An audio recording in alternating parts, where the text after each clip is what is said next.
కొన్ని సినిమాలు మనల్ని నవ్విస్తూ ఉంటాయి, బాధపెడుతూ ఉంటాయి, ఆహ్లాదం కలిగిస్తూ ఉంటాయి. అదే ఎంటర్‌టైన్‌మెంట్ మనం అందరికి తెలిసిన విషయం. అయితే హాలీవుడ్‌లో ఒక సినిమా నన్ను ఇప్పటి వరకు కూడా మదిలో ఆలోచింపజేసే విధంగా ఉంటుంది. ఆ సినిమా పేరు 'the true man'. Jim Carrey నటించిన ఈ సినిమా 1998లో రిలీజ్ అయింది. ప్రస్తుతానికి జిమ్ క్యారీ 'ఎపిస్టైన్ ఫైల్స్' గొడవల్లో కనుమరుగైపోయాడు. అది వేరే విషయం. అయితే ఈ సినిమాలో కథ వృత్తాంతం ఏంటి అంటే ఈ జిమ్ క్యారీ పుట్టినప్పటి నుండి తనకు 30 ఏట వయసొచ్చే వరకు కూడా తనతో ఉన్న వాళ్ళందరూ కూడా రియాలిటీ షోలో ఆర్టిస్టులని గుర్తించకపోవడం. అంటే తన తల్లిదండ్రులు గాని, తన చుట్టూ ఉన్న జనం గాని, కాలనీ వాసులు గాని, చివరికి తన గర్ల్ ఫ్రెండ్ గాని, ఆ ఊరు గాని ఇదంతా కూడా రియాలిటీ షోతో తయారు చేసిన ఒక గేమ్ షో అనేసి తను గుర్తించకపోవడం.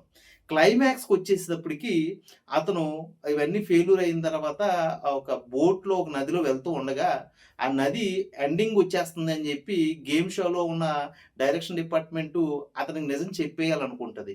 కానీ అతనే నది ఒడ్డు వచ్చిందనుకుని ఆగితే అది నది ఒడ్డు కాదు. అది ఒక సెట్ అని అతను గమనిస్తాడు.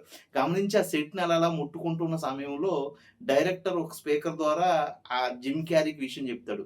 "ఇప్పటి వరకు నువ్వు రియాలిటీ షోలో ఉన్నావు అంటే ఎప్పటినుంచి ఉన్నాను అని అడుగుతాడు. దానికి అతను చెప్పిన సమాధానం ఏంటంటే, "నువ్వు పుట్టినప్పటి నుండి నీ తల్లిదండ్రులు చనిపోయారు అని చెప్పడం ఇవన్నీ కూడా రియాలిటీ షోలో ఒక భాగమే" అని చెప్పడంతో ఒక్కసారిగా జిమ్ క్యారీ తన భావోద్వేగాల్ని బయట పెడతాడు. అప్పటిదాకా నవ్విస్తున్న ఆ సినిమా అంతా కాస్త ఒక్కసారి ఎమోషనల్‌కి తీసుకెళ్తుంది.